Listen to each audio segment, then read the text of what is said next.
Welcome to my YouTube channel. बहुत बहुत स्वागत है आप सभी का। मैं फिर से एक नए वीडियो के साथ आई हूँ। स्टडी गर्ल श्रुति एक बहुत महत्वपूर्ण 20 महत्वपूर्ण बहुविकल्पीय प्रश्न लेकर आई हूँ। क्लास 12th का इम्पोर्टेंट क्वेश्चन है ये, एकदम बहुत बहुत इम्पोर्टेंट प्रश्न है। इस बहुविकल्पी को हर साल कंपलसरी है, ये एग्जाम में आता है। यह हर साल आए हुए क्वेश्चन है।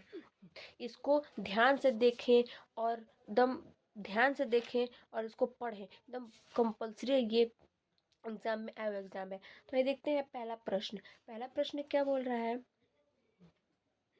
पहला प्रश्न बोल रहा है आदिकाल एक अन्य नाम है। मतलब आदिकाल का क्या नाम है?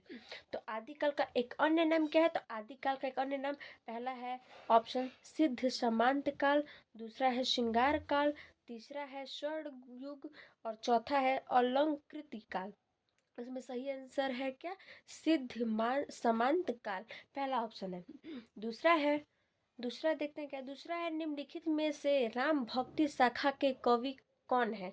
तो बताइए दोस्तों कि सखी क्या लिखा है। राम भक्ति शाखा की कवि कौन है?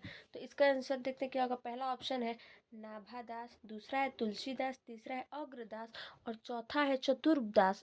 तो इसका सही आंसर है दोस्तों क्या? चतुर्दास, चतुर्भुज दास। मतलब इसका सही आंसर है चतुर्भुज दास। निम्नलिखित में से राम भक्त शाखा की कवि कौन है? तो चतुर्भुज दास है।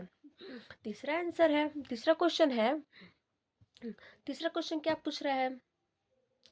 सूफी काव्य धारा के कवि कौन है? जैसे मतलब सूफी काव्य धारा के कवि कौन है? पहला ऑप्शन है रश खान, दूसरा है जयसी, तीसरा है रहीम, चौथा है नानक। तो इसका सही आंसर क्या है दोस्तों? रहीम। रहीम क्या है?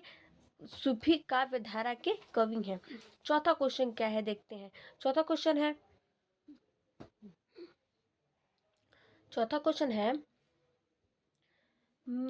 मैथिली शरण गुप्त किस युग के कवि हैं? पहला ऑप्शन है भारतेंदु युग, दूसरा है छायावाद युग, तीसरा है द्विवेदी युग, चौथा है शुक्ल युग। तो इसका सही आंसर क्या है दोस्तों? इसका सही आंसर है द्विवेदी युग। मैथिली शरण गुप्त किस युग के कवि हैं? तो द्विवेदी युग के कवि हैं। पांचवा क्वेश्चन देखते हैं क्या बोलता है। पांचवा क्वेश्चन बोल रहा है पांचवा क्वेश्चन है चुभते चौपते के रचनाकार कौन है? मतलब पूछा है चुभते चौपते के रचनाकार कौन है? तो पहला ऑप्शन है सुमित्रानंद पंत, दूसरा है भारतेंदु हरिश्चंद्र, तीसरा है मैथिली शरण गुप्त और चौथा है अध्योयाद सिंह उपाध्याय हरिपद। तो इसका सही आंसर क्या है दोस्तों? उपाध्याय सिंह अध्योया सिंह उपाध्याय हरीश और इसका सही आंसर है। आइए देखते हैं अगला प्रश्न 6। छठवां क्वेश्चन है भारतेंदु हरिश्चंद्र द्वारा प्रकाशित पत्रिका है। यही देखते हैं पहला ऑप्शन क्या है। पहला ऑप्शन है सरस्वती, दूसरा है कल्पना, तीसरा है कवि वचन सुधा और चौथा है ज्ञानोदय। तो इसका सही आंसर क्या है दोस्तों? कवि वचन सुधा। मतलब भारतेंदु हरिश्चंद्र द्वारा प्रकाशित पत्रिका कवि वचन सुधा है। सातवां क्वेश्चन है पृथ्वीराज रासो का रचना कौन है? काल कौन है?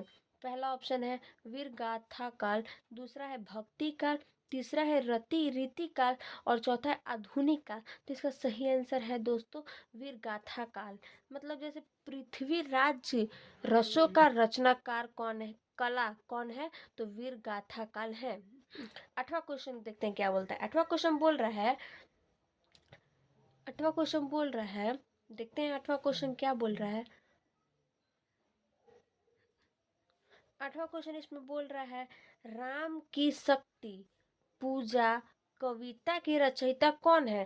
पहला ऑप्शन है जयशंकर प्रसाद, दूसरा है मैथिली शरण गुप्त, तीसरा है सूर्यकांत त्रिपाठी निराला, चौथा है अज्ञेय। तो इसका सही आंसर क्या है दोस्तों? सूर्यकांत त्रिपाठी निराला। मतलब राम की शक्ति पूजा कविता के रचयिता है सूर्यकांत त्रिपाठी निराला। इसका सही आंसर है तीसरा। नौ देखते हैं 9 क्वेश्चन क्या है। 9 क्वेश्चन क्या कह रहा है, सुमित्रानंद पंत सुकुमार कवि हैं। कौन है, तो पहला ऑप्शन है प्रकृति के, दूसरा है श्रृंगार के, तीसरा है ज्ञान के और चौथा है भक्ति के। तो इसका सही आंसर क्या है देखते हैं। इसका सही आंसर है प्रकृति के, मतलब सुमित्रानंद पंत सुकुमार कवि के का क्या है, प्रकृति के कवि हैं। आइए देखते हैं 10वां क्वेश्चन, 10वां प्रश्न क्या बोल रहा है, कमायनी के प्रथम सर्ग का नाम है, मतलब कमायनी के प्रथम सर्ग का नाम क्या है। पहला ऑप्शन है चिंता, दूसरा आशा, तीसरा है श्रद्धा और चौथा है इड्डा। तो इसका सही आंसर क्या है, इसका सही आंसर है चिंता। कामायनी के प्रथम सर्ग का नाम क्या है, नाम क्या है चिंता। आइए देखते हैं अगला प्रश्न। अगला प्रश्न क्या है 11, विनय पत्रिका किस काल की रचना है, मतलब जैसे विनय पत्रिका है तो वो किस काल की रचना है। आइए देखते हैं ऑप्शन में क्या दिखा है। पहला है आदिकाल, दूसरा है भक्ति काल, तीसरा है रीतिकाल और चौथा है आधुनिक काल। तो इसका सही आंसर क्या है दोस्तों, इसका सही आंसर है भक्ति काल। विनय पत्रिका है किस काल की रचना है, तो भक्ति काल की रचना है। एकदम कंपल्सरी है ये, पेपर में आए हुए सब क्वेश्चंस है, इसको जरूर से पढ़ेंगे, बोर्ड में एकदम कंपल्सरी सब क्वेश्चंस आते हैं। आइए देखते हैं अगला प्रश्न है 12, छायावादी की विशेषता है, तो छायावादी की विशेषता क्या है। पहला ऑप्शन है उपदेशात्मक वृत्ति, दूसरा है इतिवृत्तात्मक, तीसरा है सौंदर्य और प्रेम, चौथा है श्रृंगार वर्ण। तो इसका सही आंसर देखते हैं क्या है। इसका सही आंसर है सौंदर्य और प्रेम। छायावाद की विशेषता है सौंदर्य और प्रेम। आइए देखते हैं अगला प्रश्न है 13 प्रश्न है, निम्नलिखित में एक चंपू काव्य है, चंपू काव्य पूछा है। तो चंपू काव्य क्या है, पहला ऑप्शन है पंचवटी, दूसरा है द्वापर, तीसरा है अशोधरा और चौथा है सिद्धराज। तो इसका सही आंसर क्या है, इसका सही आंसर है निम्नलिखित में से एक चंपू काव्य कौन है, अशोधरा है। आइए देखते हैं अगला प्रश्न है 14 14 है। 14 में क्या बोल रहा है, हिंदी का प्रथम महाकाव्य माना जाता है, मतलब पूछा है हिंदी का प्रथम महाकाव्य किसको माना जाता है। तो पहला है रामचरितमानस, दूसरा है पदावत, तीसरा है पृथ्वीराज रसो और चौथा है रामचंद्रिका। तो इसका सही आंसर क्या है दोस्तों, इसका सही आंसर है पृथ्वीराज रासो, मतलब कि हिंदी का प्रथम महाकाव्य माना जाता है किसको, पृथ्वीराज रासो को। 15 क्वेश्चन है, 15 प्रश्न देखते हैं। 15 प्रश्न क्या पूछ रहा है, हिंदी में कौन मिथिली सरल गुप्त की रचना है। मिथिली सरल पूछ रहा है इसमें कि मिथिली सरल गुप्त की रचना कौन। तो पहला क्या है ऑप्शन, पहला ऑप्शन है आंगन के पार द्वार, दूसरा है अनघ, तीसरा है युगवाणी, चौथा है परशुराम की प्रतिज्ञा, सॉरी प्रतीक्षा। तो इसका सही आंसर देखते हैं क्या है। इसका सही आंसर है अनघ, मतलब निम्नलिखित में से मैथिली सरल गुप्त की रचना कौन है, अनघ है। अगला प्रश्न है 16 प्रश्न देखते हैं क्या बोलता है, निम्नलिखित में से कौन खड़ी बोली का प्रथम महाकाव्य, मतलब खड़ी बोली का प्रथम महाकाव्य।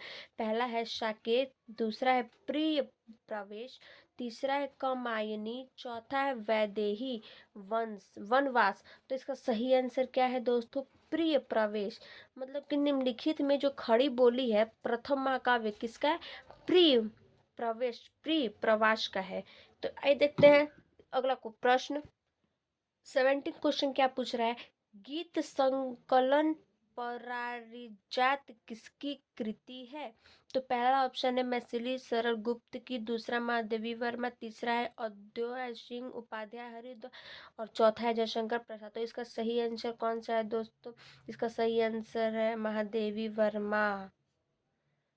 गीत संकलन पराजित किसकी कृति है, तो महादेवी वर्मा की है, कंपल्सरी है, इसको आप लोग एकदम ये पूरा एग्जाम में आए हुए सब क्वेश्चंस हैं, इसको जरूर से पढ़ें। आइए देखते हैं 17 क्वेश्चन क्या बोल रहा है, 18 क्वेश्चन है। 18 क्वेश्चन क्या पूछ रहा है, निम्नलिखित में से जयशंकर प्रसाद की काव्य कृति है, मतलब काव्य कृति किसकी, जयशंकर प्रसाद की। पहला ऑप्शन है इत इत्यलम, दूसरा है अनामिका, तीसरा है द्वापर और चौथा है चित्राधार। तो इसका सही आंसर क्या है, इसका सही आंसर देखते हैं द्वापर, मतलब इनमें से जयशंकर प्रसाद की काव्य कृति कौन है, द्वापर है। 19 क्वेश्चन क्या पूछ रहा है देखते हैं। 19 क्वेश्चन क्या पूछ रहा है, 19 क्वेश्चन पूछ रहा है, सुमित्रा नंद पंत को सोवियत लैंड नेहरू पुरस्कार किस कृति पर मिलता है। पहला ऑप्शन है कला और बूढ़ा चांद, दूसरा है लोकायतन, तीसरा है चिद अंबरा, चौथा है स्वर्ण किरण। तो इसका सही आंसर क्या है दोस्तों, इसका सही आंसर है स्वर्ण किरण, मतलब सुमित्रा नंद पंत को सोवियत लैंड नेहरू पुरस्कार कृति किसको, स्वर्ण स्वर्ण किरण की कृति पर मिला था। आइए देखते हैं लास्ट क्वेश्चन है 20, एकदम लास्ट क्वेश्चन क्या है, निम्नलिखित में से जयशंकर प्रसाद की काव्य कृति नहीं है। इसमें पूछा है कि काव्य कृति जयशंकर प्रसाद की नहीं है, और अगले क्वेश्चन में था कि अगले क्वेश्चन में 18 क्वेश्चन में पूछा था कि जयशंकर प्रसाद की काव्य कृति कौन सी है, और 20 क्वेश्चन में पूछ रहा है लास्ट क्वेश्चन में कि निम्नलिखित में से जयशंकर प्रसाद की काव्य कृति कौन सा नहीं है। अब पहला ऑप्शन है कानन कुसुम, दूसरा है प्रेम पथिक, तीसरा है चित्राधार और चौथा है इत्यलम। तो इसका सही आंसर क्या है देखते हैं, निम्नलिखित में से जयशंकर प्रसाद की काव्य कृति इत्यलम नहीं है, इत्यलम नहीं है। जयशंकर प्रसाद की पूछा है तो जयशंकर प्रसाद की इत्यलम नहीं है। थैंक यू, अगले वीडियो में फिर देखते हैं।